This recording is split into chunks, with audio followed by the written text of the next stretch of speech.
മലപ്പുറം കോട്ടക്കലിൽ യുവാവിനെ തട്ടിക്കൊണ്ടുപോയി മർദ്ദിച്ച് 1 കോടി രൂപ മോചനദ്രവ്യം ആവശ്യപ്പെട്ടതായി പരാതി. അട്ടീരി സ്വദേശി ഷഹദിനെയാണ് 10ഓളം പേരടങ്ങുന്ന സംഘം തട്ടിക്കൊണ്ടുപോയി ക്രൂരമായി മർദ്ദിച്ച് റോഡരികിൽ ഉപേക്ഷിച്ചതായി പരാതിയുള്ളത്. സംഭവത്തിൽ കോട്ടക്കൽ പോലീസ് അന്വേഷണം ആരംഭിച്ചു.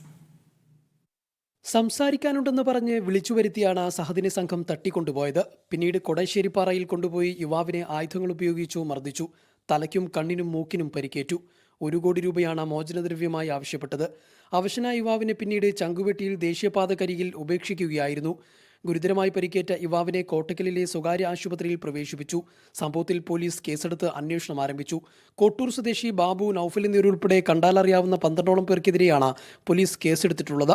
പ്രതികൾക്ക് സ്വർണ്ണക്കടത്തുമായി ബന്ധമുണ്ടോയെന്നും സ്വർണ്ണക്കടത്തുമായി ബന്ധപ്പെട്ടാണോ തട്ടിക്കൊണ്ടുപോകലെന്നതിൽ അന്വേഷണം നടക്കുകയാണെന്നും പോലീസ് പറഞ്ഞു. കൊടശ്ശേരിപ്പാറയുള്ള ഏതോ ഒരു സ്ഥലത്ത് കൊണ്ടുപോയി അറിഞ്ഞുകൂടാത്തൊരു സ്ഥലത്ത് കൊണ്ടുപോയി അവനെ കാര്യമായി ഉപദ്രവിക്കുകയും ആയുധങ്ങൾ ഉപയോഗിച്ചിട്ട് അവൻ്റെ തലയ്ക്കും പുറത്തും ഒക്കെ പരിക്കേൽപ്പിക്കുകയും ചെയ്തു.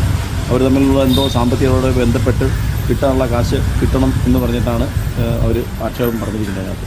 അത് കൂടുതൽ അന്വേഷണം നടക്കുന്നതേ ഉള്ളൂ. പ്രതികൾ എല്ലാവരും റെസ്പോണ്ടിങ് ആണ്. മോചനദ്രവ്യം ആവശ്യപ്പെട്ട് തട്ടിക്കൊണ്ടുപോകൽ, ഉപദ്രവിക്കൽ എന്നിവയ്ക്കെതിരെയാണ് പോലീസ് കേസെടുത്തിട്ടുള്ളത്. മീഡിയ 1, തിരൂർ.